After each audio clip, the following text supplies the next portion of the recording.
Welcome to The Sober Unicorn. We are a gay-hosted, all-inclusive podcast about sobriety and addiction recovery for the LGBT plus community and all of our allies. I am your host, Holden, and thank you for joining us today. Hey, everybody, it's Holden back here again with The Sober Unicorn. I hope everybody's doing absolutely incredible. If you're not, I hope your day does get better. I know that this starting to the episode seems like it's always very repetitive, but the thing is, we want your day to get better, and we hope you are doing okay. So that's why we always, of course, continue to say it here at The Sober Unicorn. So today we have somebody that I recently met. Her and I started working together, and I know she was a crazy addict, and now she's not. Go figure. Recovery podcast. And so I kind of asked her, I was like, hey, are you willing to come on? She's like, I don't know.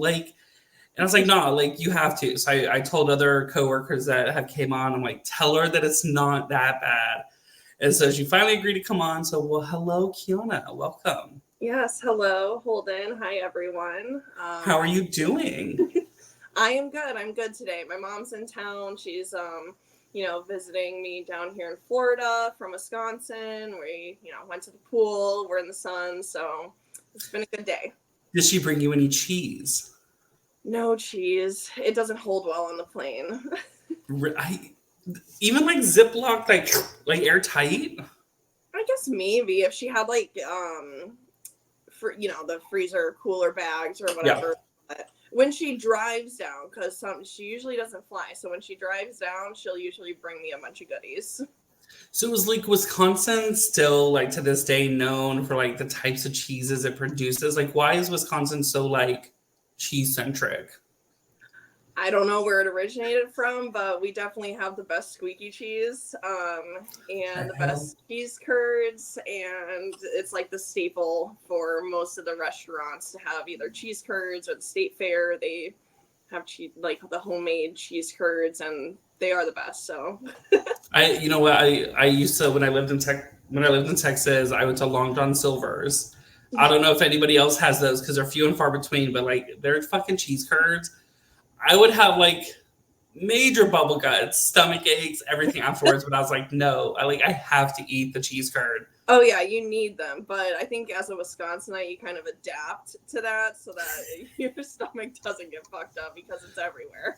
Of course. So of course we're here to talk about recovery. So let's start off with where do we want to start?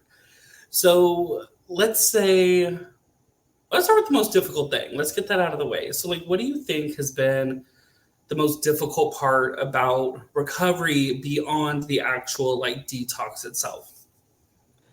The most difficult thing for me was definitely dealing with a lot of grief that I had.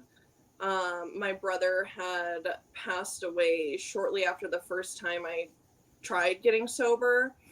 And, obviously I didn't want to deal with it. I relapsed and, was on and off using since then. So dealing with that grief was the hardest thing.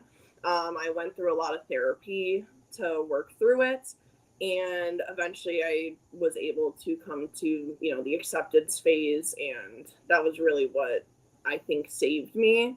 Because I was I was nonstop struggling. I had really bad survivor's guilt throughout the whole experience. Of course, sorry, losing a family member is not easy. And I know people in recovery, we lose kind of people that we care about a lot, but it's very, very different from losing an actual family member. So of course, condolences to you. But the term grief, I kind of want to touch on that. Mm-hmm. So what I had to kind of grieve over as well, I don't know if you had a similar situation, was I had to grieve over the past self as well. Mm-hmm. So you, of course, becoming this new person, leaving addiction, the actual using it behind, how did you grieve who you were before to who you were becoming? Oh, wow. That's a great question. There's a lot of things. I had to cut out a lot of people. That was a huge part of leaving my old self behind. And just in general, I would say, changing my everyday life in response to that grief of grieving my old self, was just something it took a long time to get used to, and it was just repetitiveness. There was no single action that I did or that I think I could have done now that would have made the process easier. It's a challenge. It was a challenge that, sometimes I even still struggle with to this day, but you build up coping mechanisms to make it through. So what would you say is your best coping mechanism to get through that? I would say my best coping mechanism is definitely the how would you say it, like knowing that first thought that comes to my mind doesn't mean I need to take action on it. I was always a very impulsive person, and being able to differentiate that this is just a thought, this is not the end of the world, it's not a concrete plan, and just finding ways to work around that was key to me getting sober and staying sober. Of course, to me, it's all about like your reaction to what's happening, and it's of course many of us the first reaction is like fight or flight mode. It's one of those things where it's the moment something happens, like bitch, I got to go, Right. or you can like sit there and kind of evaluate what's happening and kind of you could choose your path. Especially now, I think recovery allows us to take that pause that many of us need. Absolutely, the pause is huge, and it's pertinent to I think most people in recovery. Just being able to separate yourself from whatever first emotion is popping up, because usually that's not even the real emotion. A lot of times, like the flight or flight, like you were talking about, anger, fear, it's really deep down underneath that there's something more to it, and being able to differentiate those is really important. Of course. So we're gonna backtrack now. Of course, everything is. We always want to say that it's butterflies and rainbows, but it's not. So, kind of let's rewind. Like, what made you turn to using? Kind of like give us kind of a backstory on like the actual addiction itself. Right. Absolutely. So, I'll pretty much just brief my story to you, and then we can, you can pick out parts to elaborate. But really, I grew up in a good home. My mom was a stay-at-home mom. My dad was working, but he was still very present. We were, I would say upper middle class. We weren't, wanting for anything. If I wanted a toy, I got the toy, right?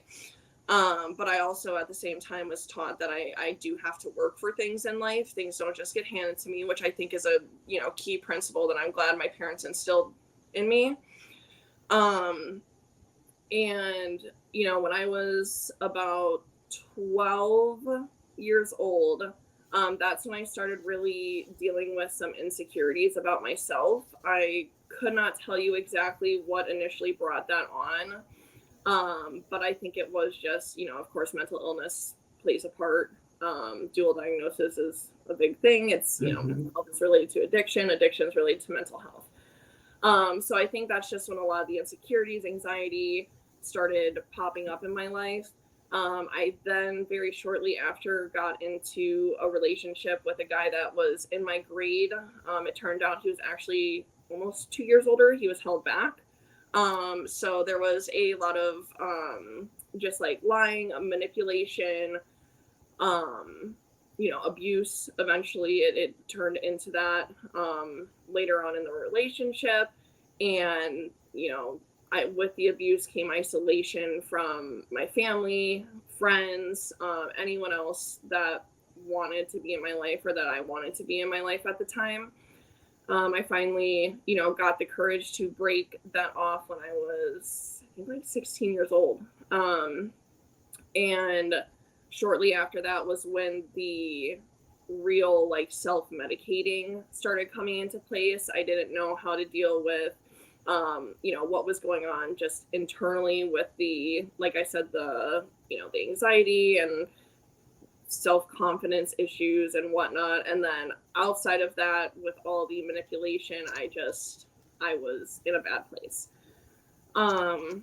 So that's when the self-medicating started. I started just like most other people. I was smoking weed, drinking, And then shortly after that, I started dating a guy who had older siblings and who had a father that was in active addiction. From that, of course, the progression, right? Started doing cocaine, then, Percocet and pills. Um, and eventually, actually, the day that I graduated, we celebrated with heroin. Um, so, after I graduated, that's when everything started going downhill a whole lot faster with the drugs.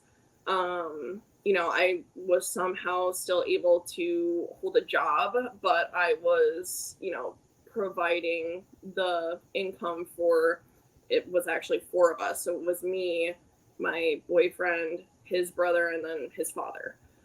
So, I was providing income. I was working two jobs, supporting all four of our addictions for the most part. Um, and eventually snorting it between the four of us got too expensive, so again, the progression went to IV using. My health at the time that I started IV using very, very quickly declined. I lost a lot of weight. I wasn't eating, wasn't sleeping. I started having like hallucinations from not sleeping, and my actions were getting more and more impulsive. Eventually my parents, were able to take note of this and pulled me aside and was like, "Hey, is there anything going on that you want to talk to us about?"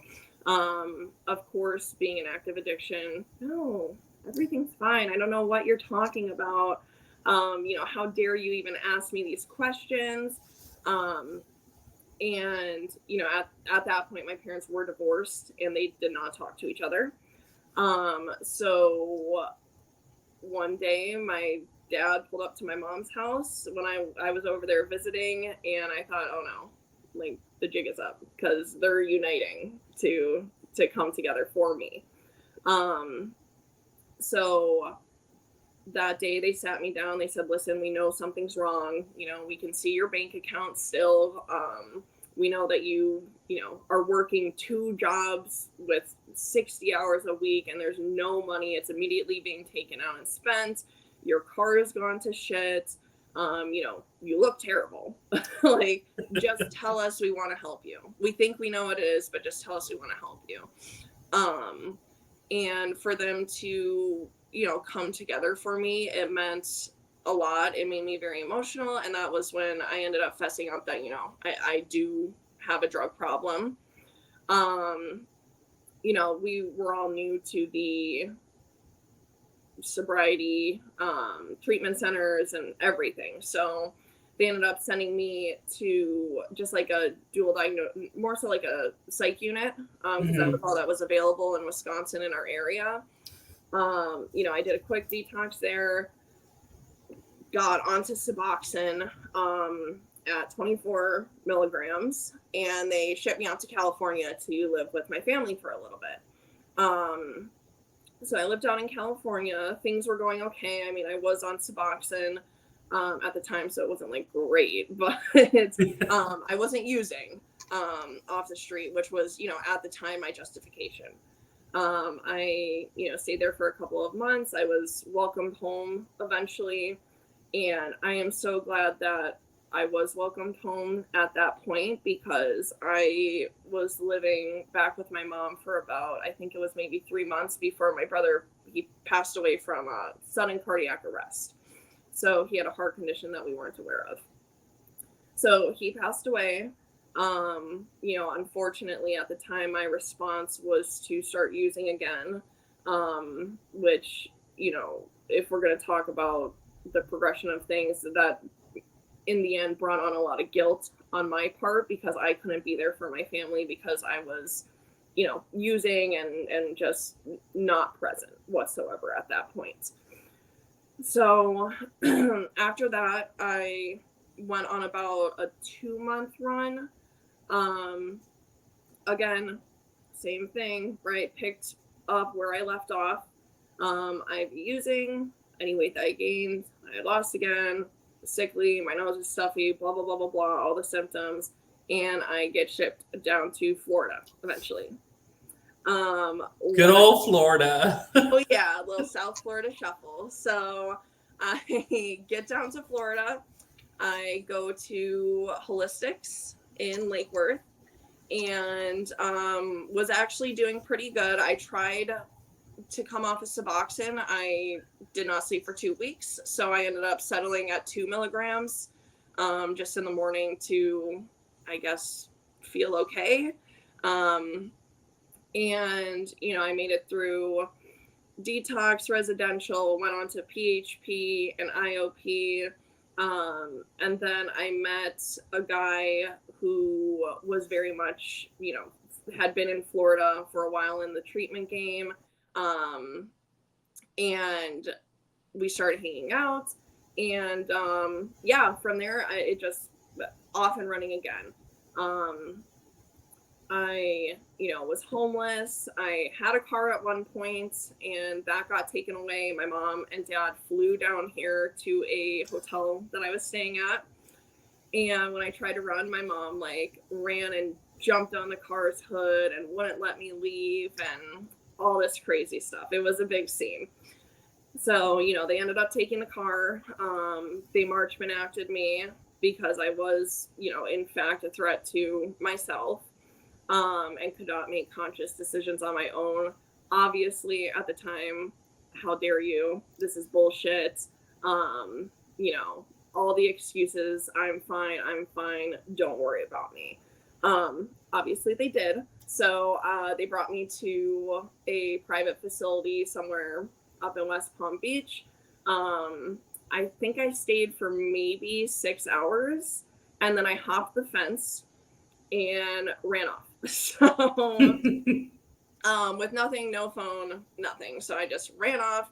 It was not a nice area. I eventually got a hold of someone's cell phone, and they, let me call a friend to come and pick me up. But right back to the same thing. Just in and out of detoxes, finding a job, working a couple of days, getting that first paycheck. Oh my gosh, all right, well, this is all I need. I'm good. And then, after, timeline's a little foggy, but after I think it was about 8 months, the guy that I was hanging out with, was just like, that's it. This is enough. You are going to die down here. If you stay in Florida, we're going up to Massachusetts to actually go get treatment. And, at that point I was struggling with, like I said, my brother passing away. My parents didn't want to talk to me anymore. Just guilt of getting sober and then relapsing, just all the emotions. I begged him, no, I want to stay down here. I want to die down here. Please just leave me. He didn't. He ended up, I fell asleep in the car and I woke up in Georgia on I-95. So he brought me up here, or brought me up to Massachusetts. When I first got there, it was relatively the same thing, just in and out, in and out. Finally got to a point where, which I think this is a thing for a lot of people in recovery, just the rock bottom. My rock bottom wasn't being homeless. It wasn't, being unable to have a safe place to sleep, to shower, no money for food, my parents not talking to me. It was none of those things. My rock bottom was having everything that I thought that I needed and just still being miserable. I had an apartment. I had a job that I was somehow upkeeping while using. I had, a car. I had friends, money, everything that I thought I needed. And I still would sit there at night and just cry and be miserable and not be able to sleep, because of just the racing thoughts. And I couldn't sit with myself. So, I ended up reaching for help. A good friend of mine at the time picked me up, brought me to the last detox that I ever went to and hopefully will ever go to. And, it's been a roller coaster ever since, a lot of up and downs. But, here I am now, alive. rebuilding the relationship with my family, and I would say for the most part pretty stable. But I still have my days. Stability mentally is always a debatable thing. Yeah. You're listening to The Sober Unicorn. We'll be right back after this short break. Are you somebody that doesn't drink but still wants to enjoy a nice glass of wine or even a beer? Go visit alcoholfree.com. They have a wide selection of alcohol-free 0.0% beverages from spirits, wine, and even beer. So if you're somebody that still wants to have a cocktail but doesn't want any alcohol in their cocktail, go visit alcoholfree.com. Now let's get back to our episode. I want to talk about mat recovery. Yeah. So I'm assuming you're no longer using Suboxone. That's okay. So I don't dog anybody's recovery journey. I think whatever you got to do to get off the drug that you're using, whether it be heroin, opiates, benzos, whatever you need to get it done. The thing is, as somebody that's gone through mat recovery and been off of it now, do you recommend? Like, do you wish you just would have got off detox off the heroin and been done with it? Or are you grateful that you went on to the MAT program? So,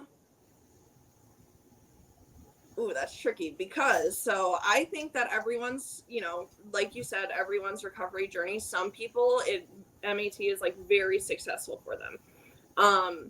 I was not one of those people. Anything that you put in front of me that I could possibly abuse, I will abuse it, whether it's psychiatric medications, MAT, a random pill I find on the ground, whatever it is. So, but I am glad that I did it because one, I think it was what I needed at the time. And two, now have being on it and gotten off of it, I know that if, God forbid I ever do relapse, that is not the route that I would want to take for myself. I think that it, for me, very much impeded my, success in sobriety, not only from, obviously abusing it, taking more than I'm supposed to, blah, blah, blah, blah, blah. Also, I have very bad reactions to most medications. So, just taking it, I was just as sick on it. For me, it really just took the light out of my eyes. And especially once you get sober, that's what you look forward to getting back, is to having that peace and to be able to go outside and say, wow, the sky looks so blue today. It's beautiful. And when I was on Suboxone, that just was impossible for it to happen for me. It just, everything was still very much as dull as it was while I was on substances. Of course, and I want to put a disclaimer in here. If anybody's seeking treatment and it is recommended by a physician and discussed, and the option you go to is either methadone, Suboxone as a maintenance program, I'm not saying that you shouldn't do it or should do it. Everybody's journey is very different. Please consult with a professional. This is just our experiences. So don't make a medical decision based off of anybody's experience on here. Except for the fact of, if you're on something cray-cray, don't try to detox yourself, please. No, definitely Don't do it. Please, very dangerous. So, of course, your mother. I saw her in the little camera before we started recording. Yeah. And she, of course, you have a relationship with her now. Beforehand, as you said, she was jumping on top of a car. That to me is funny because seeing your mom on camera, she does not look like somebody that would do that. My mom is about it. She's jumped on a car. She's fought me and her have fought some girl that I was with because the girl pushed my mom. My mom has chased me all over the US. She really has. The second I, felt like I was not doing well in California, she flew out there and she was there to try to talk me through it. When shit went south in Florida, multiple occasions, she flew down here. And, jumped on the hood of a car to try to stop me. And I find it funny that your recovery journey in Florida did not go too well, and that's where you kind of just were downsliding. But yet, this is where you live your recovery now. Yeah, so that was a huge worry, I think, for everyone in my life when I said that, I wanted to move back down to Florida. And actually this time around it was pretty hard, and I got very frustrated at a certain point, and I said, what's crazy is that if I relapsed right now, I could find a treatment center to fly me down to Florida, and I could start all the way over and just start over in Florida. And again, that's my first thought, right? But that wasn't what I followed through with. I was able to separate myself from that thought and say, you know what, I know that obviously will not end well for anyone. I went onto a bunch of Facebook platforms looking for roommates. I had a friend that was living down here at the time, so I, hit her up to see if she knew anyone that was looking for roommates. Eventually I found someone. And really what it was is in New Hampshire, where I last was when I ultimately got clean. There was just no room for self-advancement anymore. I did the thing. I did all the way detox, all the way through sober living. And I was the person that said, I will never go to sober living. But I finally just, took a step back and followed people's suggestions, and I guess it worked out. Right. So, hey, listen, I love sober living. My experience at least was actually incredible.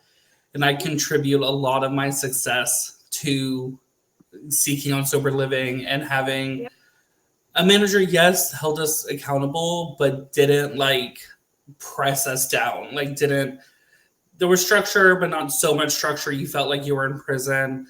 right. So, I mean, a lot of my success was when I thought about going out in Tampa, I was like, oh my God, you don't want to find a new place to live. I knew that losing my living situation, I'm a big girl. I'm not built for homelessness. So, and I knew the halfway that I was in was very nice, very clean. I mean, fuck, we had a cleaning lady come in every 2.5 weeks. Yeah.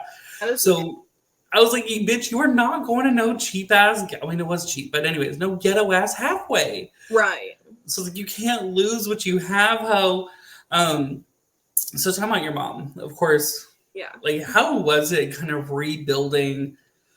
You probably lost her trust. Of course, your mom was there for you throughout all this. As you said, she was flying all over the country, trying to slap you back into reality.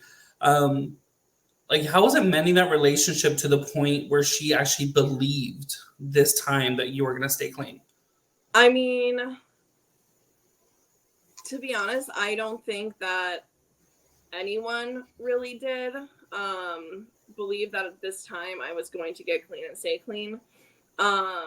I think that the moment that she realized that I was more serious about it than I was in the past was definitely when I was more accepting to go to the aftercare suggestions, because I always, just did detox, maybe a little bit of residential, not much past that. So I think once I actually became open to the suggestions that people had been telling me for years, she realized that I was a little bit more serious, and that's when she kind of came back into my life to, be supportive.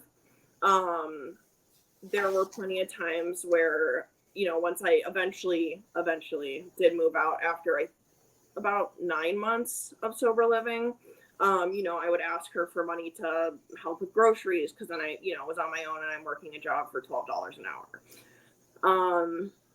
So, I could tell the first couple of times there was that extreme doubt, and worriedness of, oh my gosh, money for groceries, really? But we had an agreement basically about hey, you can either if you want to order them for me, that's fine, or I can send you the receipt. And this time it won't be a photoshopped receipt like I used to do, which you can definitely tell looking back. But Yeah, it was just slow little things. But we have always, like me and my mom and me and my dad have always had really good relationships. It was just right at the end, um, for the last like month of me using, they just, kind of contacted me and said, listen, like, we love you. When you're ready, we will be there for you, but we can't watch you kill yourself. Um, and, that's when, shortly after, like I said, I came to the realization. But it's really just been small things. And, usually I would only get about, I think the longest I had before this was maybe like 6 months. But, now I'm almost 4 years sober, and it's just been, the little things that gain back trust. There was no big grand gesture. I didn't proclaim anything to them, where like I used to, where with arguing of how could you even think I would lie to you, blah blah blah blah. I had the full acceptance that I know why you would think that I would lie to you. But this is me just making that living amends and proving to you that I'm not going to do that to you guys anymore.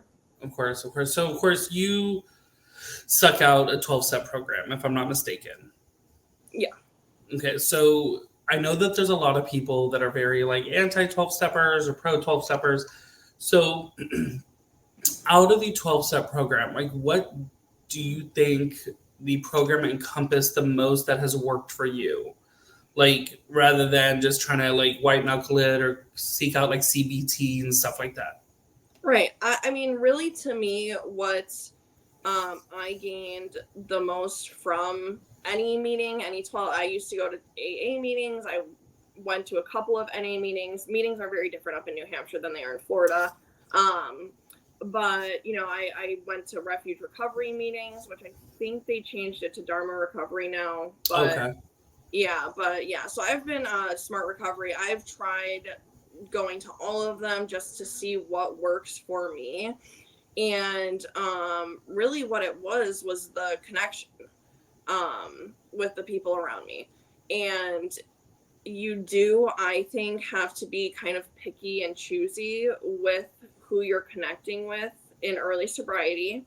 Um, but luckily I was able to find a good group of people that, had the same goals in mind as I did and just wanted to get better.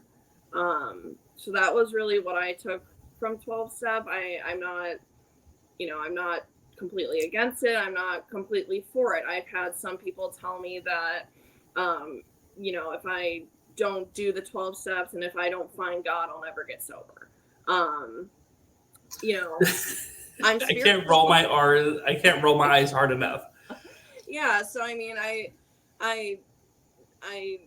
have my own God. I'm very spiritual. I believe in Mother Nature, and being outside and connecting with that definitely helps me through tough times now, and especially being here in beautiful Florida and getting to, go to the ocean. So I love the ocean. If you go to the Dania Beach State Park or Dania Beach, however you want to pronounce it, the state park, it's like never busy. I love to go out there, just lay in the sand, just listen to the ocean, and it's like the most peaceful, serene thing. And again, 12 step, I rolled my eyes because there's so many different avenues to get clean and sober. yeah, There's Dharma, there's CBT, there's smart recovery. yeah, There's no right or wrong way as long as the end goal is the same. So don't ever allow anybody in recovery to tell you you're doing it the wrong way.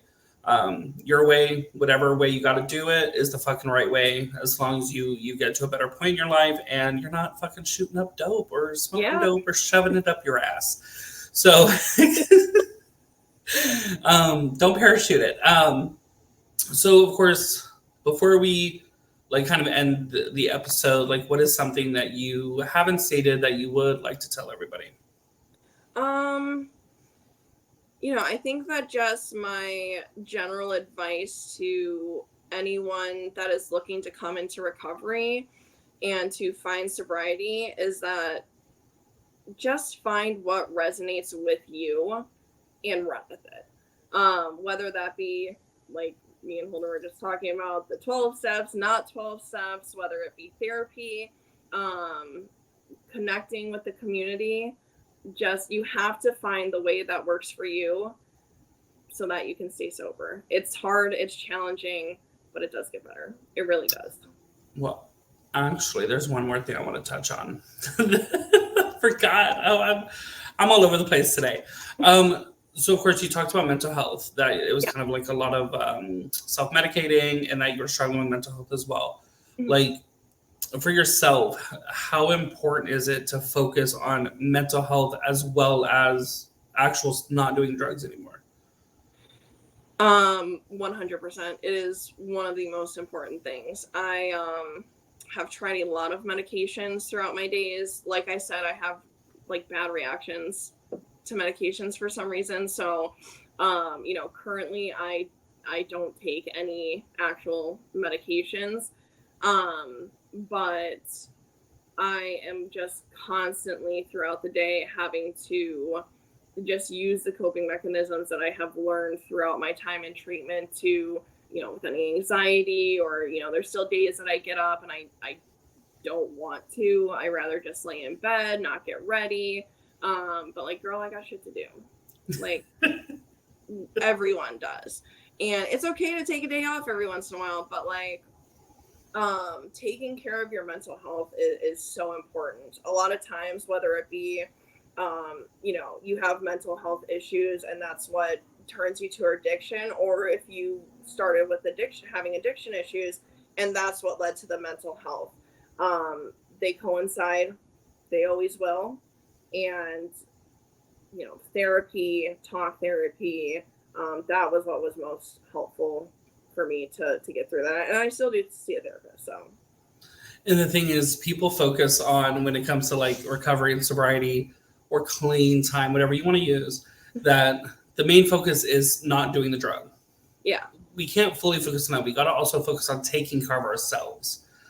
The thing is, mentally, physically, spiritually, emotionally, I mean, even if you want to take out spiritually, if that's not your thing, there's so many things that you have to do to make sure that you're just like in a sound frame of mind, whether it's just taking, as you said, a day off of work, going in and getting a mani-pedi, just doing face masks at home, just like small, tiny, itty-bitty things as a form of self-care. Because once the drugs are out of your body and you're not using them, that's not your problem anymore. Like, right. you gotta focus on the problem, which is you, because many of us did drugs for a fucking reason. Yeah, we didn't go. My problem, they were my solution. That's what they say, right? Yes, it's not like, ooh, heroin, let's just shoot it up. It's a medication for something, or we just thought it was gonna be fun, and but you get, I mean, we get where I was going with it. But anywho, I know you got shit to do. As you said, your mom's in town. So I do want to appreciate you so much, Kiana, for coming on and joining us today. Absolutely. Thank you for having me. It wasn't as bad as I thought it was going to be. No, of course not. Of course. I told you it was going to be easy, damn it. I was so nervous. All right. Talk to you soon. All right. Bye-bye. Bye. Thank you for listening to our episode. If you want to be notified about every new episode release, hit that subscribe button. Make sure to check out our website at thesoberunicornpodcast.com. Don't forget, everybody, don't be normal, be a unicorn, but better yet, be a sober unicorn.